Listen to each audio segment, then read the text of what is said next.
कांवड़ यात्रा, कालों के काल महाकाल की कहानी। हर हर महादेव। दोस्तों, महाकाल के भक्तों में कांवड़ यात्रा का विशेष महत्व है। हर साल श्रावण मास में असंख्य कांवड़िए धार्मिक स्थलों से गंगा जल से भरी कांवड़ लेकर पद यात्रा करके अपने गांव वापस लौटते हैं। इसी सफर को कांवड़ यात्रा बोला जाता है। ऐसे ही महाकाल के एक भक्त भोला राम ने सावन माह के प्रथम सप्ताह हरिद्वार से जल लेकर बाबा विश्वनाथ वाराणसी की तरफ पैदल यात्रा प्रारंभ करने का प्रण किया। यह कांवड़ यात्रा आज तक की सबसे लंबी दूरी की यात्रा बनने वाली थी। भोला राम के इस ऐलान से आसपास के गांव में खलबली मच गई, क्योंकि भोला राम शारीरिक तौर पर ज़्यादा मजबूत नहीं था, लेकिन फिर भी उसने इतना बड़ा संकल्प कर लिया था कि जहां बड़े बड़े भक्त घुटने टेक दें। भोला राम के परिवार वाले उसे समझाने की बहुत कोशिश करते हैं, लेकिन भोला राम का संकल्प अटूट था। उसने ठान लिया था कि अब उसका कोई साथ दे या ना दे, वह कांवड़ लेकर अकेला ही जाएगा। भोला राम की कांवड़ सजाने के लिए कई गांव के लोग उपस्थित हुए थे। सभी भोला राम का उत्साह बढ़ाते हैं। हालांकि भोला राम को अपने महाकाल पर पूर्ण विश्वास था, इसलिए वह इस कांवड़ यात्रा के संकल्प को छोटा ही समझ रहा था। दरअसल वह पहली बार महाकाल की कांवड़ यात्रा में हिस्सा लेने जा रहा था और उसे अंदाजा भी नहीं था कि इस सफर में कितनी परेशानियां होने वाली हैं। भोला राम अगली सुबह अपनी कांवड़ यात्रा अकेले ही प्रारंभ करता है। आसपास के गांव से कई भक्त भोला राम को देखने पहुंचे थे, लेकिन कोई उसके साथ यात्रा में जाने को तैयार नहीं था, क्योंकि सभी भोला राम के संकल्प की कठिनाई को भली भांति समझ रहे थे। भोला राम धीरे धीरे कदम बढ़ाने लगता है। भोला राम की कांवड़ का वजन लगभग 70 किलो था, जो कि उसके शारीरिक वजन से 10 किलो अधिक था। भोला राम कुछ ही दूर आया था कि महाकाल उसकी परीक्षा लेना शुरू कर देते हैं। भोला राम की कांवड़ से पानी टपकने लगता है। भोला राम पानी की मटकियों को चेक करता है तो उसे एक मटकी में छोटा सा छेद दिखाई देता है। भोला राम मटकी का छेद बंद करने की बहुत कोशिश करता है, लेकिन उसके पास ऐसी कोई वस्तु नहीं होती जिससे पानी की धार रोकी जा सके। वह महाकाल का नाम लेकर आगे बढ़ने लगता है। अचानक उसे रास्ते में एक मजदूर दिखाई देता है, जो रोड बनाने के काम में लगा हुआ था, और वह आग के पास खड़ा होकर डामर गर्म कर रहा था। भोला राम को तुरंत तरकीब सूझी। वह मजदूर के पास जाकर थोड़ा सा डामर लेकर मटकी के छेद में लगा देता है, और डामर लगते ही पानी टपकना बंद हो जाता है। भोला राम मजदूर को धन्यवाद देते हुए आगे बढ़ जाता है। समस्या का समाधान होते ही भोला राम का उत्साह 2 गुना हो गया था और उसकी यात्रा की गति बढ़ चुकी थी। 4 घंटों की यात्रा होते ही भोला राम बहुत थक जाता है और रोड के किनारे एक पेड़ के पास बैठ जाता है। भोला राम अपने साथ कुछ खाने पीने की सामग्री रख कर लाया था, जिसे निकाल कर वह खाने लगता है। खाना खाने के बाद भोला राम को नींद आ जाती है और वह पेड़ से टिक कर सो जाता है। उसी सड़क से 2 राहगीर गुजर रहे होते हैं। अचानक उनकी नज़र भोला राम पर पड़ती है। वह पेड़ से टिका हुआ सो रहा होता है और उसके बगल में एक थैला और कांवड़ रखी होती है। ये दोनों राहगीर आदतन अपराधी थे। भोला राम का थैला चोरी करने के विचार से दोनों उसकी तरफ बढ़ने लगते हैं। भोला राम के थैले में कुछ पैसे और उसके यात्रा में उपयोग होने वाली जरूरी वस्तुएं रखी हुई थीं।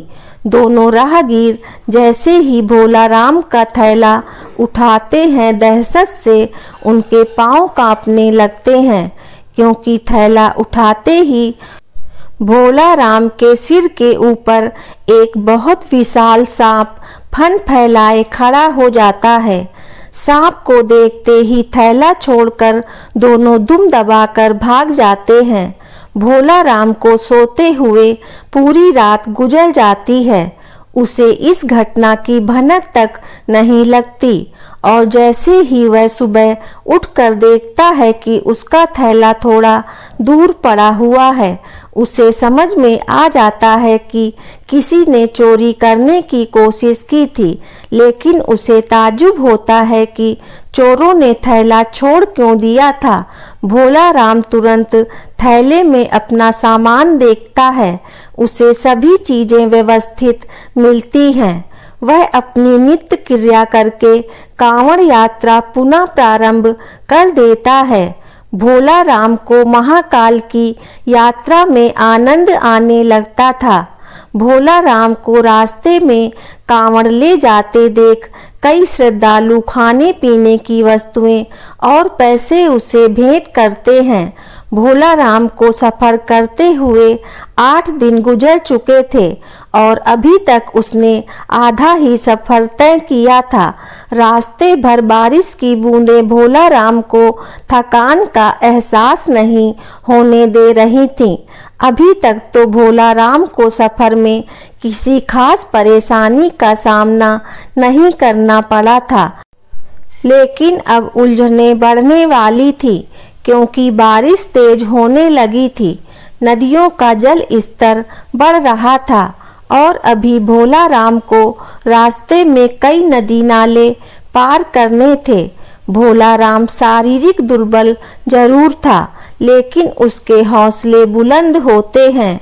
महाकाल की भक्ति ने उसे ऐसा साहस दिया कि वह अपनी कांवड़ यात्रा को बिना रोके आगे बढ़ता जा रहा था। अचानक भोला राम को लोगों की भीड़ दिखाई पड़ती है। वह पास जाकर देखता है तो हैरान हो जाता है, क्योंकि नदी का पुल टूट चुका होता है और आगे जाने के लिए यही एक रास्ता था, और जब तक नदी का पानी सामान्य स्तर में नहीं आ जाता तब तक यहाँ से पार करना नामुमकिन था। भोला राम कांवड़ लेकर सड़क पर ही बैठ जाता है और पानी नीचे उतरने का इंतजार करने लगता है। उसे बैठे 4 घंटे ही हुए थे कि अचानक एक एम्बुलेंस आकर खड़ी हो जाती है। एम्बुलेंस के अंदर मंत्री को ले जाया जा रहा था, लेकिन पुल टूटने की वजह से एम्बुलेंस को रुकना पड़ता है। लेकिन जैसे ही मंत्री के काफिले को पुल टूटने की खबर मिलती है तो वह मंत्री जी के लिए हेलीकॉप्टर भेज देते हैं। हेलीकॉप्टर पहुंचते ही मंत्री जी के साथ साथ वहां बैठे लोगों को भी नदी के उस पार जाने का मौका मिल जाता है और उन्हीं लोगों के बीच में भोला राम भी अपनी कांवड़ लेकर हेलीकॉप्टर में बैठ जाता है और नदी पार कर लेता है। भोला राम महाकाल को मन ही मन प्रणाम करता है और अपना सफर जारी कर देता है। कुछ दूर आगे आने के बाद भोला राम को एक गांव के किनारे पहाड़ी के ऊपर छोटा सा मंदिर दिखाई देता है। भोला राम को अचानक उस मंदिर में जाने का विचार आता है। वह अपनी कांवड़ लेकर मंदिर की तरफ जाने लगता है। मंदिर थोड़ा ऊंचाई पर था। उसे ऊपर चढ़ने में परेशानी हो रही थी, लेकिन भोला राम पेड़ की शाखाएं पकड़कर मंदिर के द्वार तक पहुंच जाता है और अपनी कांवड़ को मंदिर के बाहर रखकर अंदर प्रवेश कर जाता है। अंदर पहुंचते ही उसे एक साधु ध्यान में बैठे हुए दिखाई देते हैं।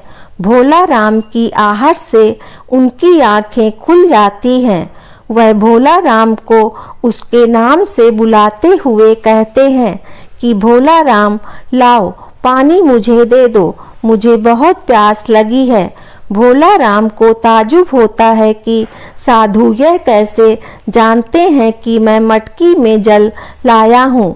भोला राम तुरंत साधु के सामने हाथ जोड़कर खड़ा हो जाता है और कहता है, बाबा, आप तो अंतर्यामी प्रतीत हो रहे हैं। आप तो सब जानते हैं कि मैं कांवड़ के लिए पवित्र जल ले जा रहा हूँ, जिसे मैं अपने महाकाल को अर्पित करूँगा, और अगर मैंने यह आपको दे दिया तो मेरे पास वहाँ ले जाने के लिए कुछ नहीं बचेगा, और वैसे भी रास्ते में बहुत सारा जल गिर चुका है। मैं क्षमा चाहूँगा, मैं आपको जल नहीं दे सकता। और इतना कहकर भोला राम मंदिर से बाहर आ जाता है और अपना कांवड़ लेकर पहाड़ से नीचे उतर आता है। भोला राम कच्चे रास्ते से आगे बढ़ने लगता है। थोड़ी ही दूर उसे एक गांव दिखाई देता है और जैसे ही वह गांव के करीब पहुंचता है, वहां कुछ लोग बैठे होते हैं। सभी भोला राम को कांवड़ ले जाते देख उसके पास पहुंच जाते हैं।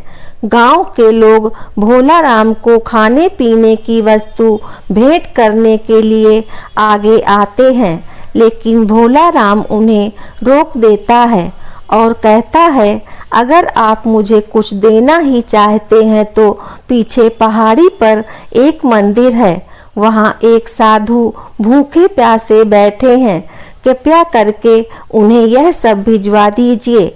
गांव के लोग भोला राम को आश्चर्यचकित होकर देखने लगते हैं और कहते हैं, भैया, यहाँ तो कोई पहाड़ी नहीं है, ये पूरा इलाका जंगली है और यहाँ पेड़ पौधों के अलावा आपको कुछ दिखाई नहीं देगा।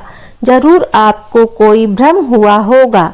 भोला राम सोच में पड़ जाता है और कुछ देर के बाद वह कहता है कि मैं दावे के साथ कह सकता हूँ कि यहाँ पहाड़ी में एक मंदिर है।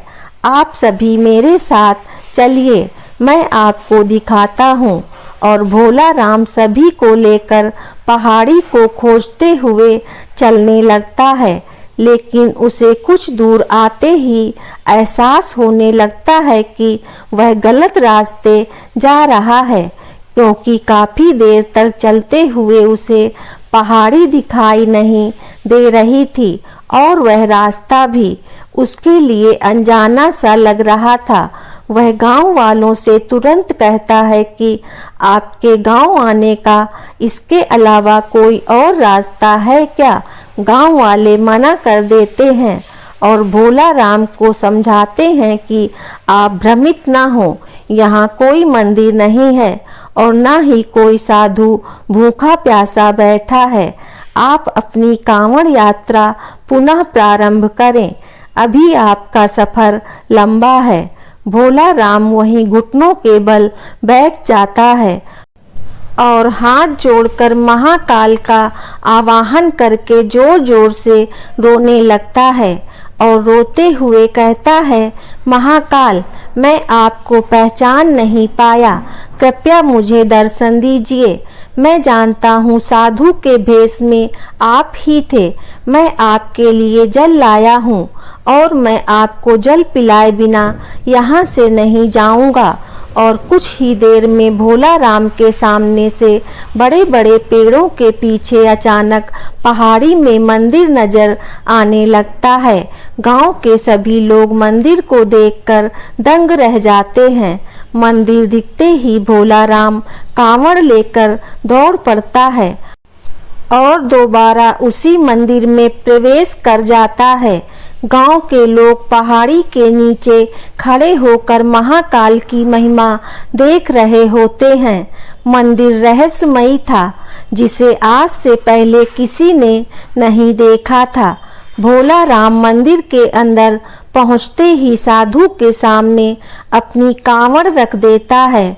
साधु भोला राम से कहते हैं, मेरे मस्तक में जल डालो। और जैसे ही भोला राम मटकी से साधु के सिर में जल डालता है, अचानक उसके सामने का नज़ारा बदल जाता है और वह वाराणसी की गंगा नदी के किनारे पहुंच चुका होता है। उसे कुछ समझ में नहीं आता, क्योंकि अभी यहाँ तक पहुँचने के लिए उसे 5 दिन का सफ़र और करना था, लेकिन यह सफ़र पलक झपकते ही पूरा हो चुका था। महाकाल की महिमा को वह समझ चुका था। भोला राम की आँखों में आंसू आ जाते हैं और वह गंगा नदी के किनारे महाकाल के ध्यान में बैठ जाता है। भोला राम की कांवड़ यात्रा स्वयं महाकाल ने संपन्न की थी, जिसे भोला राम का जीवन धन्य हो गया था और उसकी कांवड़ यात्रा पूरी होते ही महाकाल की कहानी गाथा समाप्त हो जाती है। हर हर महादेव। दोस्तों, आपको यह कहानी कैसी लगी कृपया कमेंट करके ज़रूर बताएं। वीडियो पसंद आया हो तो लाइक करें और आगे की ऐसी ही कथा कहानी एवं जानकारी को जानने के लिए चैनल को सब्सक्राइब अवश्य करें। धन्यवाद आपका।